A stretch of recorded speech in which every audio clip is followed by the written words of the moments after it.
यदि आप एक सम्मानजनक जीवन जीने में विश्वास करते हैं तो आप स्वयं सहायता में विश्वास करते हैं, जो सबसे अच्छी मदद है।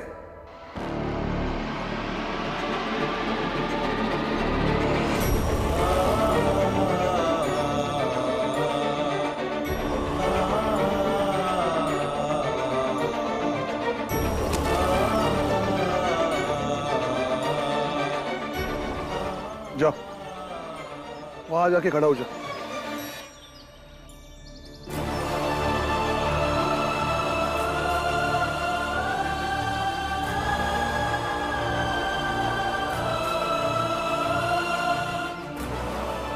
मुझे बता, गर्मी लग रही है? बाबा गर्मी है तो गर्मी लगेगी ना। कितनी गर्मी लग रही है? बहुत।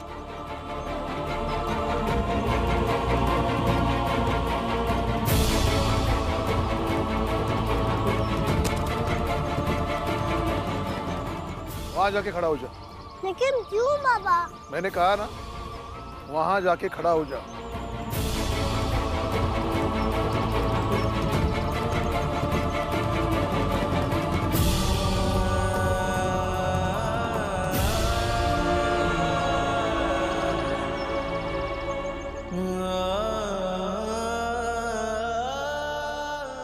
अब बता, गर्मी लग रही है? बाबा गर्मी है तो गर्मी लगेगी ना। कितनी गर्मी लग रही है? बाबा कैसा सवाल है ये? जितनी वहाँ लग रही थी उतनी ही यहाँ लग रही है।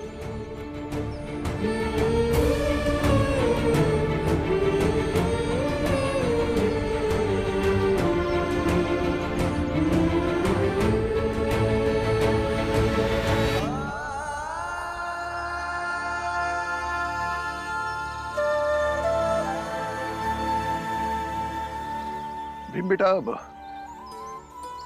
शिक्षा भी सूरज की गर्मी की तरह होती है।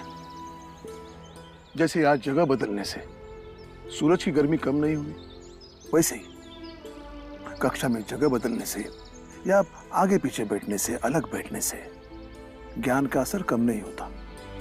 जरूरी ये नहीं कि तुम कक्षा में कहां बैठते हो, जरूरी ये है कि तुम जहां बैठते हो वहां से पढ़ाई को कितना समझते हो।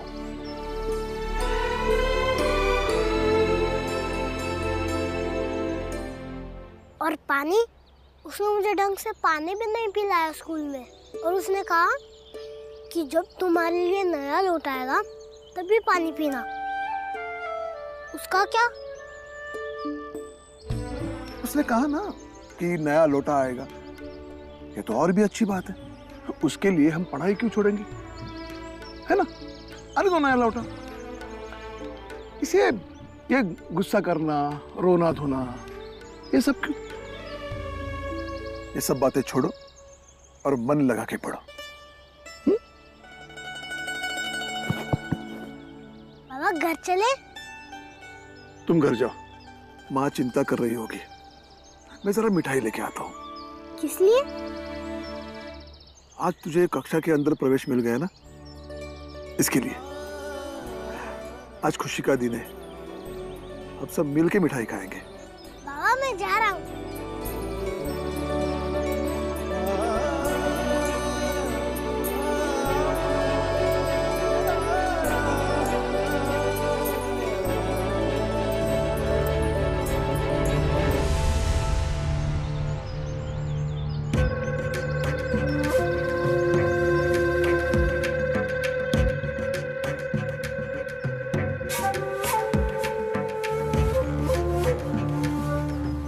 अच्छा, मतलब इसके चोरी करने पे शाबाशी दिया होगा। देखो कैसे हंसता हुआ जा रहा है, बत्ती सी दिख रही है इसकी।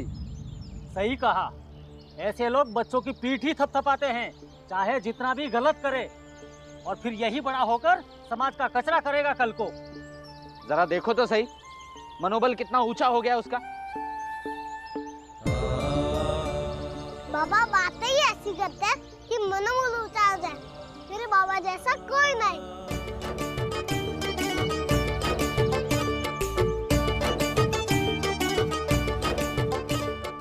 अरे भीम, तुझे बाबा ने मारा नहीं? नहीं बिल्कुल नहीं। भीम, मुझे तो लगा था बाबा आज तेरी धुलाई कर देंगे, इतने गुस्से में लग रहे थे।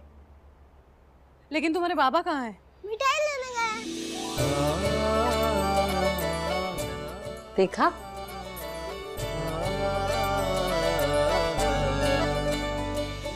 और ऐसे ही भीम कक्षा के बाहर लेट गया। उसने कहा या तो सब बाहर रहकर पढ़ेंगे या मैं भी अंदर जाकर पढ़ूंगा। और हाँ, सब कहने लगे कि हम अंदर कैसे जाएंगे, ये तुम गलत कर रहे हो। लेकिन हमारा भीम अपनी बात से टस से मस नहीं हुआ और आखिरकार हमें अंदर जाकर ही पढ़ने मिला। भीम ने बिल्कुल सही किया है।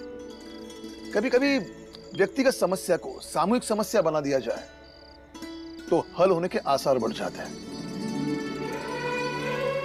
और बाबा, जब कक्षा में शिक्षक ने सवाल किया तो भीम ने तुरंत हल कर दिया और बाकी सारे विद्यार्थी वो तो उल्लू की तरह सोचते ही रह गए। हमारा भीम बहुत तेज है। तुम भी तो उल्लू की तरह देख रहे थे।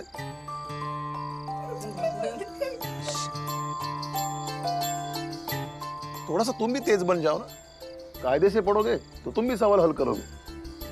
हाँ बेटा। बाबा, सही कहूँ ना तो ये पढ़ाई लिखाई बस भीम की ही बस की बात है। मुझे तो ऐसा गुड़ गोबर लगता है।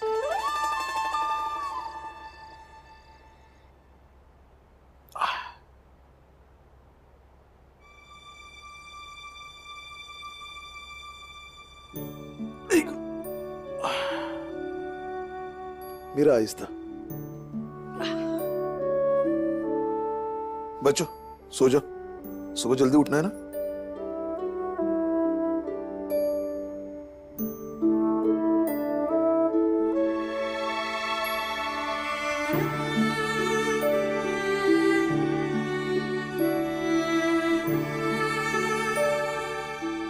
सो गए क्या?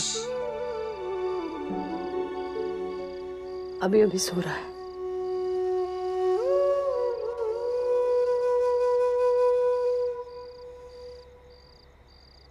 तुम रो क्यों रहे हो?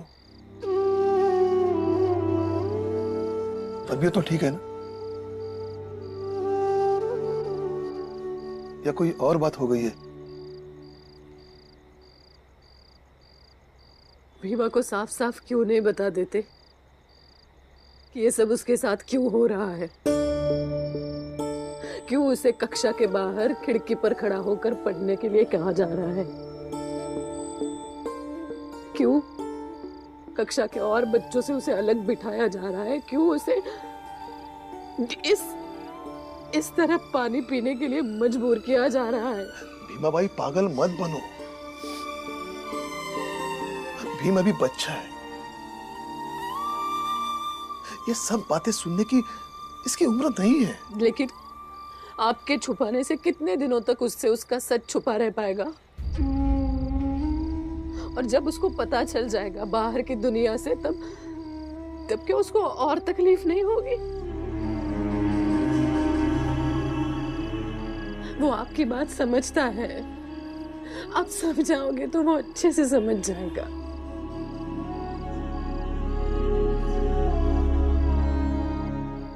देखो, हमारे और बच्चे और भीम में फर्क है। हमारा भीम ज्यादा नरम दिल है, बातों को बहुत गहराई से लेता है। इस पर समाज की ये सब बातें थोपना सही नहीं है। कच्ची उम्र में ये सब बातें उसके मन को चोट पहुंचाएगी और इसका असर जिंदगी भर रहेगा। इसलिए इसे समय पर छोड़ दो। जो समय आएगा देखा जाएगा। नहीं, हम भीमा को इस तरह धोखे में नहीं रख सकते। जरा सोचो, जब उसको पता चलेगा तो उसे ऐसा ही लगेगा कि ये बात हमने उसे बताई ही नहीं। और तब उसके मन को बहुत गहरी चोट पहुंचेगी। लेकिन सच जानते हुए बड़ा होगा तो उसकी परवरिश पक्की होगी। भीमा बाई, हर चीज का एक वक्त आता है। उससे पहले तुम बताओगी तो ये बात उसके समझ में नहीं आएगी। इसका उल्टा असर ये होगा कि मन में एक गांठ बनेगी जो जीवन भर नहीं खुलेगी।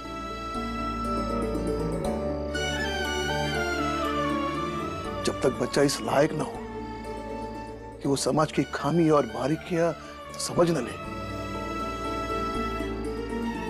तब तक इंतजार करो। जब उसके समझ में आएगा तो वो अपने तरीके से उस पर अमल करेगा। इसे जो सही लगता है वही करेगा, लेकिन किसी के आगे मजबूर होकर झुकेगा नहीं। साहिब मेरे भीमराव, साहिब मेरे भीमराव, साहिब मेरे भीमराव, साहिब मेरे भीमराव।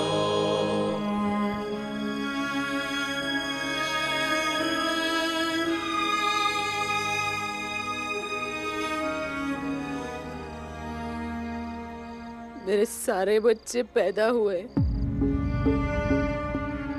और एक न एक दिन सबको उनकी जात का सच पता चल गया और धीरे धीरे उनकी मासूमियत पर समाज का कड़वा सच हावी हो गया। और मैं जानती हूँ कि आज न कल ये सच मेरे भीवा से भी उसकी मासूमियत छीन लेगा।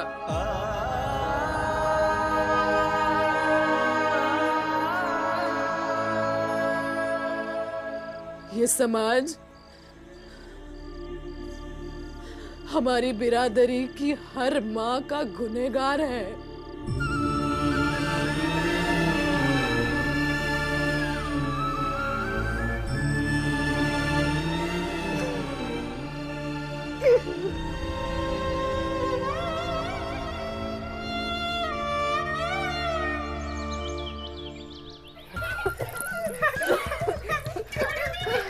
अरे शांति रखो।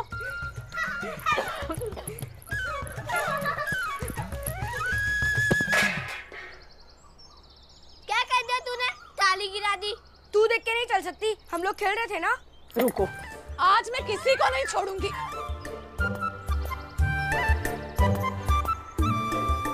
क्या हो रहा है ये? खेलकूद। आज पढ़ाई करने नहीं जाना है तुम्हें? आज रविवार का दिन है, छुट्टी का दिन। छुट्टी का दिन है तो पहले ही बता दिया होता। हंसने की क्या बात है?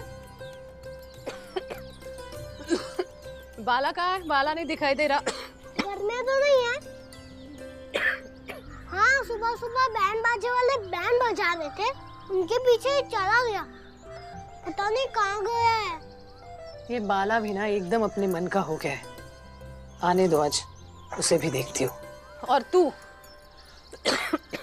आज छुट्टी है तो कुछ और ही कर ले।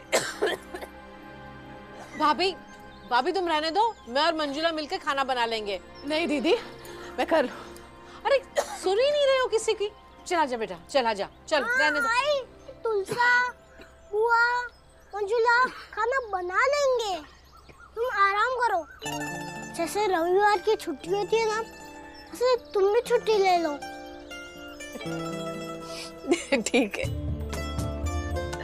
वैसे आई, थोड़े पैसे दो ना। किस लिए?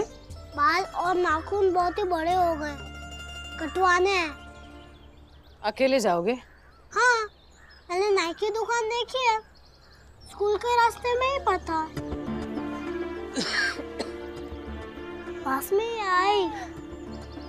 इसीलिए थोड़ी ना बोल रही हूँ। मैं तो इसलिए कह रही थी कि अगर तुम्हारे बाबा को आने दो, उसके बाद चले जाना। बाहर अकेले जाएगा, कहीं कोई इससे कुछ उलझल न बोल दे। इतना क्या सोच रही हो? पास में ही है, नहीं घूमूंगा। दोनों पैसे।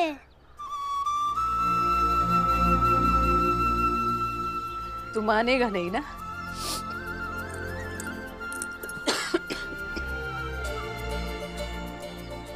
आई, तुम फिक्र मत करो, जल्दी आ जाऊंगा।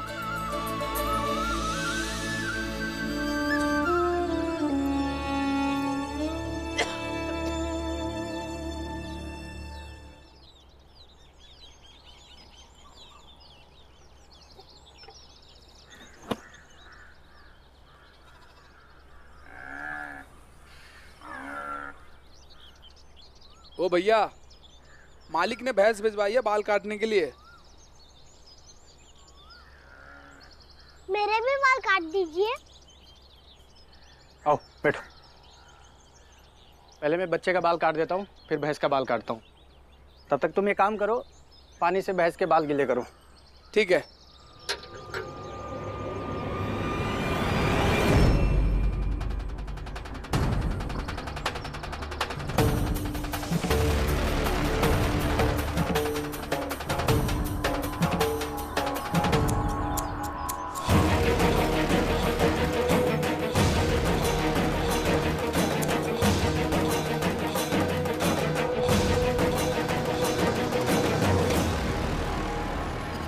बाबा, मैंने कटवाऊंगा ये बाल।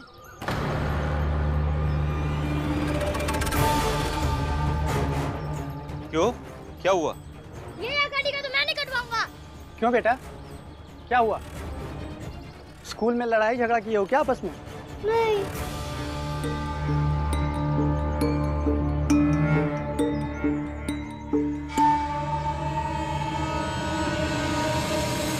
इसका पूरा नाम पूछो पहले। क्या नाम है तेरा? भीमराव। आगे? अम्मा उडेकर। अंबा उडेकर। जाति?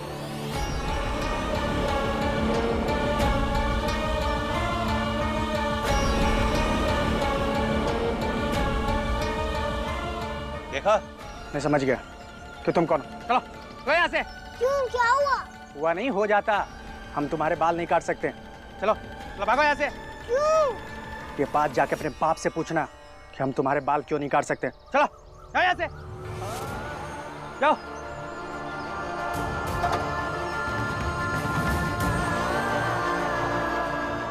ये कपड़ा भी अपने साथ में लेके जा। मैं इस कपड़े को किसकी गर्दन में बांधूंगा? भैया आप तो मेरी भैंस के बाल काट दो। भिगो दिए बाल? हाँ भिगो दिए। मुलायम हो गए होंगे। ला काट देता हूँ।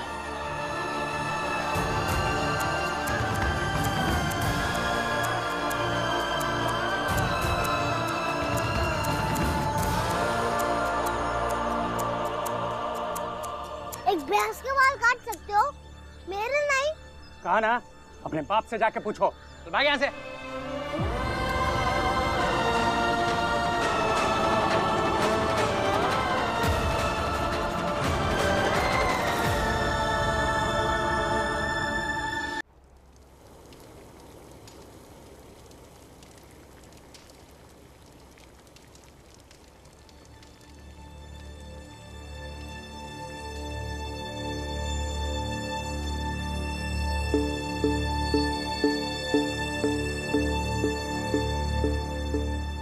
क्या हुआ? मैंने ही कहा उसको आराम करने के लिए। तबीयत ठीक नहीं रहती है और पूरा दिन कुछ ना कुछ काम करती रहती है। जरा तबीयत संभाल के, सर्दी बुखार का मौसम चल रहा है। ये भीम का है? पैसे लेके बाल और नाखून कटवाने गया है। मैंने कहा बाबा को आने दो फिर जाना, लेकिन बाबा मेरी जात क्या है?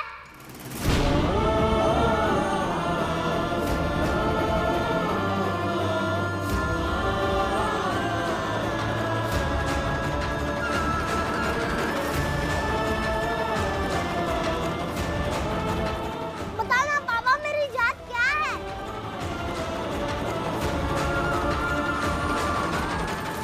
एक काट दिए और मेरे बाल काटने से मना कर दिया और कहा कि अपने बाबा से पूछ लिया।